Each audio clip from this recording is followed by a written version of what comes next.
আল্লাহ তাআলা প্রিয় নবী মুহাম্মদ রাসূলুল্লাহ সাল্লাল্লাহু আলাইহি ওয়াসাল্লামকে জাজিরাতুল আরবে পাঠিয়েছিলেন। যে শহরে তিনি প্রিয় হাবিবকে পাঠিয়েছিলেন সেই শহরটি হচ্ছে মক্কাতুল মুকাররমা, এবং কুরাইশ বংশে রাসূল সাল্লাল্লাহু আলাইহি ওয়াসাল্লাম এসেছিলেন। বনু হাশিমি খানদানে তিনি এসেছিলেন, এবং আরবি ভাষাভাষী জনগোষ্ঠীর মাঝে আল্লাহ তাআলা প্রিয় নবী সাল্লাল্লাহু আলাইহি ওয়াসাল্লামকে প্রেরণ করেছেন। তিনি তার 40 বছর বয়সে নবুয়ত লাভ করেছেন, এবং সর্বশ্রেষ্ঠ আসমানি কিতাব আল কুরআন আল কারীম কিন্তু প্রিয় নবীজি মুহাম্মদ রাসূলুল্লাহ সাল্লাল্লাহু আলাইহি ওয়াসাল্লামের উপর নাজিল হয়েছে, এবং দীর্ঘ 23 বছর ধরে মানবজাতির বিভিন্ন সমস্যার সমাধান দেওয়ার জন্য কোরআন আল্লাহ তাআলা নাজিল করেছিলেন। রাসূল সাল্লাল্লাহু আলাইহি ওয়াসাল্লাম পৃথিবীতে 63 বছর হায়াত পেয়েছেন, এবং 63 বছর শেষে তিনি মদিনাতুল মুনাওয়ারাতে ইন্তেকাল করেন, এবং সেখানেই তার নিজ হাতে প্রতিষ্ঠিত মসজিদে নববীর পাশে আজও তিনি শুয়ে আছেন। আল্লাহ তাআলা সূরাতুল আহজাবে ইরশাদ করছেন, মা কানা মুহাম্মাদুন আবা আহাদিম মির রিজালিকুম ওয়ালাকিন রাসূলুল্লাহি ওয়া খাতামুন নাবিয়্যিন। তিনি হচ্ছেন খাতামুন নাবিয়্যিন, সর্বশেষ নবী। নবী আসার সাইয়েদনা আদম আলাইহিস সালাম থেকে শুরু করে নবীদের আগমনের যে ধারাবাহিকতা, সেটার সিল মেরে রাসূল সাল্লাল্লাহু আলাইহি ওয়াসাল্লামের মাধ্যমে সিলড আপ করা হয়েছে। এই ধারাবাহিকতাকে কাট আপ করে দেওয়া হয়েছে, তারপরে কোনো নবী আসবে না। এবং রাসূল সাল্লাল্লাহু আলাইহি ওয়াসাল্লাম নিজেও ইরশাদ করেছেন যে লা নাবিয়্যা বা'দি, আমার পরে কেউই আর নবী হিসেবে আসবে না, আমি হচ্ছে শেষ নবী, শেষ রাসূল। এবং রাসূলুল্লাহ সাল্লাল্লাহু আলাইহি ওয়াসাল্লাম তিনি বনি ইসমাঈলের নবী, বনি ইসরাইলের নয়। আমরা জানি যে পৃথিবীতে নবীদের যে ধারাবাহিকতা, নবী আসার যে সিলসিলা, এটা ইব্রাহিম আলাইহিস সালাম থেকে 2 ভাগ হয়েছে। কারণ আমরা সাইয়েদনা ইব্রাহিম আলাইহিস সালামের পর্বে বলেছিলাম যে তিনি হচ্ছেন আবুল আম্বিয়া, সকল নবীদের বাবা। ইব্রাহিম আলাইহিস সালামের 2 জন পুত্র সন্তান ছিল, আমরা জানি, ইসহাক আলাইহিস সালাম, ইসমাঈল আলাইহিস সালাম। এই ইসহাক আলাইহিস সালামের সন্তান হচ্ছে ইয়াকুব আলাইহিস সালাম, এবং এই চ্যানেলেই সব নবীরা এসেছে। ইয়াকুব আলাইহিস সালামের অপর নাম হচ্ছে ইসরাইল, ফলে এই চ্যানেলে যত নবী এসেছে তারা হচ্ছে বনি ইসরাইলের নবী। কিন্তু ইব্রাহিম আলাইহিস সালামের অপর সন্তান ইসমাঈল আলাইহিস সালামের চ্যানেলে কোনো নবী আসেনি। তো সব নবী যেহেতু ইসমাঈল আলাইহিস সালামের চ্যানেলে না এসে ইসহাক আলাইহিস সালামের চ্যানেলে এসেছে, সবাই ভেবেছিল শেষ নবী হয়তো এই চ্যানেলেই আসবে। কিন্তু আল্লাহ তাআলা তাদের ধারণাকে নস্যাৎ করে দিয়ে সাইয়েদনা মুহাম্মদ রাসূলুল্লাহ সাল্লাল্লাহু আলাইহি সাল্লামকে ইসমাঈল আলাইহিস সালামের চ্যানেলে প্রেরণ করেছেন। তাই তিনি বনি ইসমাঈল, তিনি বনি ইসরাইল নন। রাসূল সাল্লাল্লাহু আলাইহি ওয়াসাল্লাম তিনি হচ্ছেন বিশ্ব নবী, গ্লোবাল প্রফেট, অথবা দ্য প্রফেট অব ইউনিভার্স। গোটা বিশ্বের জন্য তিনি নবী হয়ে পৃথিবীতে এসেছেন। আল্লাহ তাআলা বলছেন, ওয়ামা আরসালনাকা ইল্লা কাফাতান লিন-নাসি বাশীরাও ওয়া নাযীরা। অর্থাৎ হে নবী, আমি আপনাকে গোটা বিশ্ববাসীর জন্য, পুরো মানব মণ্ডলীর জন্য আপনাকে আমি সুসংবাদ দানকারী এবং ভীতি প্রদর্শনকারী হিসেবে প্রেরণ করেছি। এবং সহিহ বুখারীর বর্ণনায় আল্লাহর হাবিব সাল্লাল্লাহু আলাইহি ওয়াসাল্লাম ফরমান যে আমাকে আল্লাহ তাআলা এমন 5টি নেয়ামত দিয়েছেন যেটা অন্য কোনো নবীকে দেননি। এর মধ্যে একটা হচ্ছে, অন্যান্য সকল নবীকে আল্লাহ তাআলা বিশেষ জনপদের জন্য, বিশেষ জাতিগোষ্ঠীর জন্য নবী করে প্রেরণ করেছেন, কিন্তু আমাকে আল্লাহ তাআলা গোটা মানব মণ্ডলীর জন্য প্রেরণ করেছেন। রাসূল সাল্লাল্লাহু আলাইহি ওয়াসাল্লাম বলেন, ওয়া কানা নাবিয়্যু ইউবআসু ইলা কওমিহি খাসসা। নবীদেরকে তাদের নির্দিষ্ট কওমে, জাতির কাছে নবী হিসেবে পাঠানো হয়েছে।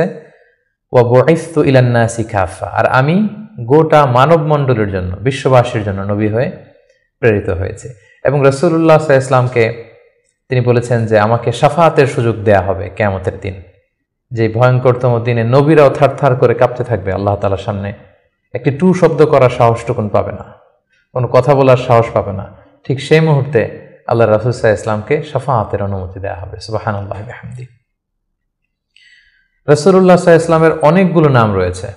হাদিসে এসেছে যে রাসূল সাল্লাল্লাহু আলাইহি ওয়াসাল্লামের এক নাম হচ্ছে আল মাহি, আল আকিব, আল হাশির। কিন্তু কালামুল্লাহ মাজিদে রাসূল সাল্লাল্লাহু আলাইহি ওয়াসাল্লামের 2টি নাম উল্লেখিত হয়েছে, একটি হচ্ছে মুহাম্মদ আর একটা আহমদ। আল্লাহ তাআলা বলছেন, ওমা মুহাম্মাদুন ইল্লা রাসূল কদ খালাত মিন ক্বাবলিহির রুসুল। মুহাম্মদ তো একজন নবী, আর তার আগে অনেক নবী পৃথিবীতে এসেছিলেন, তারা আবার বিদায় নিয়েছেন। তাহলে মুহাম্মদ নামটি পেলাম। মুহাম্মদ নাম ছাড়াও তার আরেকটি নাম কোরআনে উল্লেখিত হয়েছে, সেটা হচ্ছে আহমদ। সাইয়েদনা ঈসা আলাইহিস সালামের ভাষায় ইয়াতি মিন বাদি ইসমুহু আহমদ, তিনি বলেছিলেন যে আমার পরে একজন নবী আসবে, তার নাম হবে আহমদ। তাহলে কোরআনে রাসূল সাল্লাল্লাহু আলাইহি ওয়াসাল্লামের দুইটি নাম পাওয়া যায়, একটা মুহাম্মদ, একটা আহমদ। এবং রাসূল সাল্লাল্লাহু আলাইহি ওয়াসাল্লামকে আল্লাহ তাআলা আমাদের জন্য মডেল বানিয়ে পাঠিয়েছেন। সব ক্ষেত্রে তিনি আমাদের model, the best standard of character. আল্লাহ তাআলা ইরশাদ করছেন, ওয়া ইন্নাকা লা আলা খুলুকিন আযীম। নবী হে, আপনি সুমহান চরিত্রের উপর প্রতিষ্ঠিত। আপনার চরিত্র হচ্ছে অনুকরণীয় চরিত্র। গোটা বিশ্ববাসী আপনার চরিত্র থেকে শিখবে, জানবে, আলোকিত হবে। এবং রাসূল সাল্লাল্লাহু আলাইহি ওয়াসাল্লাম হচ্ছে the best example to follow. এই পৃথিবীতে যার ফলোয়ার হওয়া যায়, যাকে অনুসরণ করা যায়, যাকে অনুকরণ করা যায়, তার মধ্যে শ্রেষ্ঠতম হচ্ছে আমাদের পেয়ারা হাবিব মুহাম্মদ রাসূলুল্লাহ সাল্লাল্লাহু আলাইহি ওয়াসাল্লাম। আল্লাহ তাআলা ইরশাদ করছেন, লাকাদ কানা লাকুম ফি রাসূলিল্লাহি উসওয়াতুন হাসানা। অর্থাৎ তোমাদের রাসূলের মধ্যেই রয়েছে তোমাদের জন্য সর্বোত্তম আদর্শ। আমরা যেন তাকে আমাদের জীবনের মডেল, আমাদের জীবনের আইকন, আমাদের জীবনের আদর্শ হিসেবে গ্রহণ করি। এজন্য আল্লাহ তাআলা রাসূল সাল্লাল্লাহু আলাইহি ওয়াসাল্লামকে আমাদের জন্য উসওয়াতুন হাসানা, অনুকরণীয় উত্তম আদর্শ হিসেবে তিনি রাসূল সাল্লাল্লাহু আলাইহি ওয়াসাল্লামকে আমাদের কাছে প্রেরণ করেছেন। এবং তিনি শুধু মুসলিমদের জন্য নবী হয়ে আসেননি, তিনি শুধু বিশ্বাসীদের কাছেই নবী হয়ে আসেননি, তিনি শুধু আরববাসীদের কাছেই নবী হয়ে আসেননি, তিনি গোটা বিশ্বের জন্য রহমত হয়ে এসেছেন। Mercy for the entire universe. আল্লাহ তাআলা ইরশাদ করছেন, ওয়ামা আরসালনাকা ইল্লা রাহমাতাল লিল আলামিন। I have sent you as a mercy for the entire universe. নবী হে, আমি আপনাকে গোটা বিশ্ববাসীর জন্য রহমত করে প্রেরণ করেছি, রহমত স্বরূপ প্রেরণ করেছি। তিনি রাহমাতাল লিল আলামিন, তিনি গোটা বিশ্বের অ্যাসেট। গোটা বিশ্ব তার কাছ থেকে ভদ্রতা, সভ্যতা, ওহির জ্ঞান সবকিছু শিখবে। শুধু আমরাই রাসূল সাল্লাল্লাহু আলাইহি ওয়াসাল্লামের সুন্নাহ বা ট্র্যাডিশন থেকে আলোকিত হবে এমনটা নয়। তিনি সবার জন্য শিক্ষণীয়, অনুকরণীয়, অনুসরণীয়। তিনি গোটা বিশ্ববাসীর জন্য রহমত। প্রিয় সুধী, যেহেতু তিনি আমাদের জন্য আদর্শ, সেহেতু রাসূল সাল্লাল্লাহু আলাইহি ওয়াসাল্লাম আমাদের জন্য যা নিয়ে এসেছেন সেটাকে যেন আমরা আঁকড়ে ধরি। এটা আল্লাহ তাআলার ভার্ডিক্ট, অর্ডার। আল্লাহ তাআলা ইরশাদ করছেন, ওয়ামা আতাকুমুর রাসূলু ফাখুযুহু ওয়ামা নাহাকুম আনহু ফান্তাহু। রাসূল সাল্লাল্লাহু আলাইহি ওয়াসাল্লাম তোমাদের জন্য যা নিয়ে এসেছেন সেটাকে ধরো, সেটাকে গ্রহণ করো, সেটাকে মানো। আর যেটা থেকে রাসূল সাল্লাল্লাহু আলাইহি ওয়াসাল্লাম তোমাদেরকে বারণ করেছেন সেটা থেকে তোমরা দূরে থাকো। এবং আমরা যদি আল্লাহ তাআলার ভালোবাসা পেতে চাই, সেক্ষেত্রে আল্লাহ তাআলা শর্ত জুড়ে দিয়েছেন যে আমার ভালোবাসা যদি পেতে চাও আমার নবীর অনুসরণ করো। আল্লাহ তাআলা বলছেন, কুল ইন কুনতুম তুহিব্বুনাল্লাহা ফাত্তাবিউনি ইউহিব্বুকুমুল্লাহ।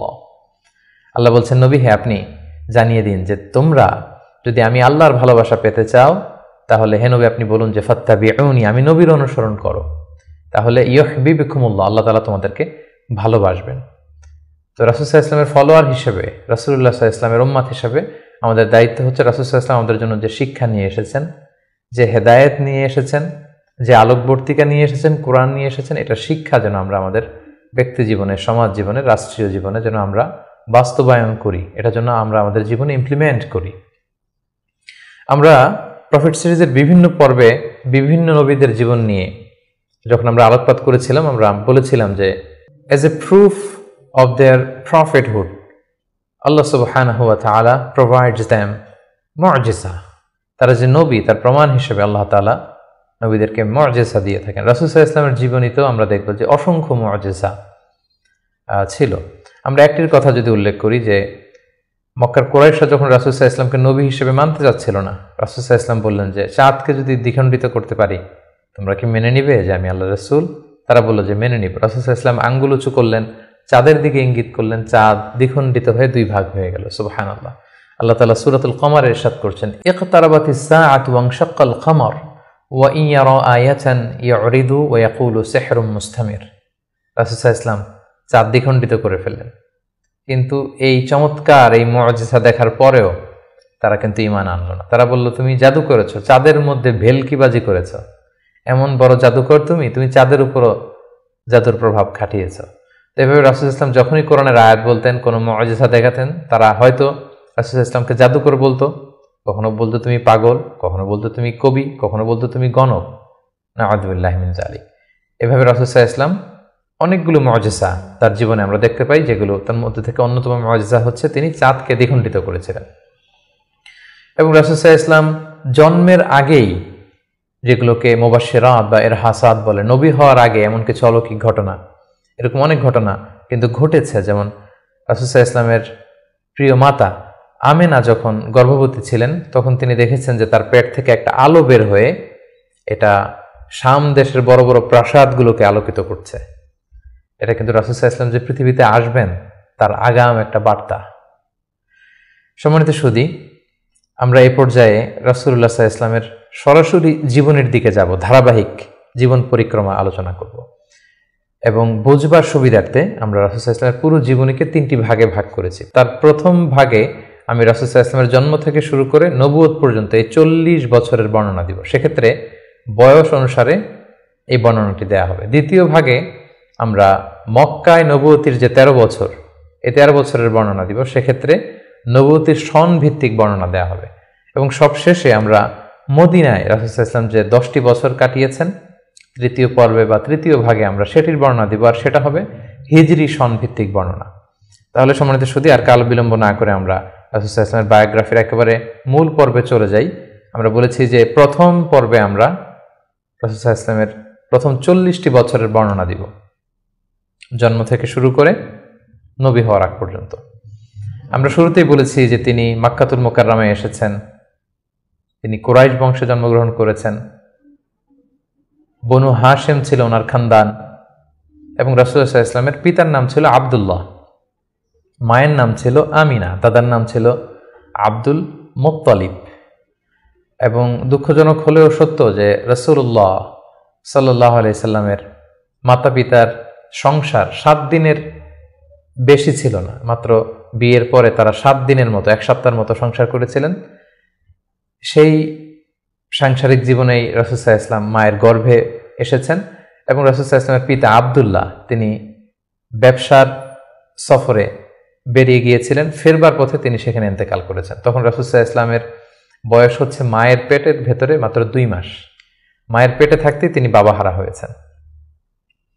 এবং তিনি জন্মগ্রহণ করেছেন যে বছরে, সেটাকে ঐতিহাসিকরা বলেছেন আমুল ফিল, অর্থাৎ আব্রাহার হস্তি বাহিনী যে বছর কাবা ধ্বংস করতে এসেছিলেন, ঠিক সেই বছর রবিউল আউয়াল মাসের 12 তারিখে সোমবার তিনি ওনার মা আমিনার কুলকে উজালা করে এই পৃথিবীতে এসেছেন, শুভাগমন করেছেন। এবং রাসূল সাল্লাল্লাহু আলাইহি ওয়াসাল্লামের আগমন এটা আমাদের জন্য আনন্দের, উচ্ছ্বাসের, ভালোবাসার। তিনি সর্বশেষ নবী, সর্বশেষ রাসূল হয়ে পৃথিবীতে আগমন করেছেন। রাসূলুল্লাহ সাল্লাল্লাহু আলাইহি ওয়াসাল্লাম সোমবার দিন জন্মগ্রহণ করেছেন, এটা নিয়ে ঐতিহাসিকদের মধ্যে কোনো মতভেদ নেই। কিন্তু তিনি কি রবিউল আউয়াল মাসের 12 তারিখে জন্মগ্রহণ করেছেন নাকি 2 তারিখে না 8 তারিখে, এই দিনগুলো নিয়ে ঐতিহাসিকরা মতভেদ করেছেন। তবে মাশহুর বা সবচেয়ে প্রসিদ্ধ মতামত হচ্ছে তিনি রবিউল আউয়াল মাসের 12 তারিখে জন্মগ্রহণ করেছেন আলাইহিস সালাতু ওয়াসসালাম। এবং রাসূলুল্লাহ সাল্লাল্লাহু আলাইহি ওয়াসাল্লামের এই জন্মের সালটাকে যদি আমরা খ্রিস্টাব্দ দিয়ে কনভার্ট করি তাহলে সেটা ছিল 571 খ্রিস্টাব্দ।